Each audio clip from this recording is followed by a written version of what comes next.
Hey, it's Steve Krause from Real Country Mornings, along with Mackenzie from the Southwest Missouri Humane Society. And this little guy snacking on my hand. There, here, eat the biscuit. I think you'll like the biscuit better. There you go. This is Gunner. Besides chewing on hands, what does he like to do? Oh man, that's the first time I've seen him chew on hands. That makes you feel better. But Come back, buddy. So Gunner, he's a really sweet little guy. He's 5 months old. He does have neurological issues, which kind of explains why, you know, he's all over the place. It just affects his eyesight a bit, so he just might need some guidance walking, a little patience working with him, but he still can walk. It's just he might bump into things from time to time. Yeah. So it's just something to be aware of, so some consider. Yes. But he's super sweet, no meds or anything. He was just born this way, and he just needs a loving adopter that will give him some patience and grace. Yeah. He can still run around and play with dogs. He loves other dogs. But yeah, 5-month-old hound mix is what he is.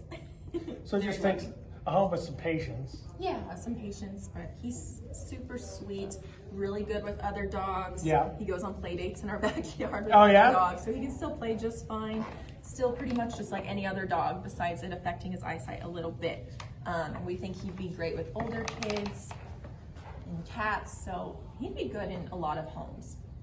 Yeah. So a brand new month, Justice Jewelers helping you out all this month, right? I know, yes they are, which is super, super kind of them.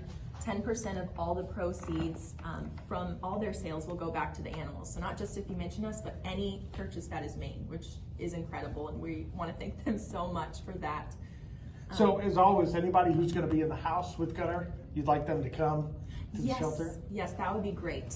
You can always set up a meet and greet too, like if you have a dog at home, to set it up with Gunner, and they can have a little play date and make sure they get along just fine. But we always recommend that just to make sure everybody gets along and it's a good fit. And this weekend we're actually having an Easter special too, so it might be a good time to come out. So we're gonna hide Easter eggs. I say hide very lightly, but, so we'll have them hidden around the shelter with like a % off or a deal on the back. Oh, nice. And if you find an egg, you'll get the deal, 1 per person, or 1 per adopter, like the family and whatnot. So that'll be happening this Saturday and Sunday. So it'll be a fun time. You guys should come check it out. Do you want to talk about your dog tricks course? Dog tricks. Oh yeah, we have dog training coming up. Thanks for reminding me. So we have our basics class and a trick class, so they are separate. The basics class will take place on Wednesday nights from 6:30 to 7:30. Yeah. And then the tricks class is Thursday nights from 6:30 to 7:30. So they can find out about that at the Humane Society, your website, your Facebook page, all that kind of stuff? Everything. Yep, you can look it up on swh.org. It has the start date, when to sign up by, and the cost, and everything like that. So once again, this is Gunner. He's available at the Southwest Missouri Humane Society. He's going to cause us to vacuum when we're finished with that, but that's perfectly fine. You can see him at the Southwest Missouri Humane Society. We'll see you next week. He wants to meet you.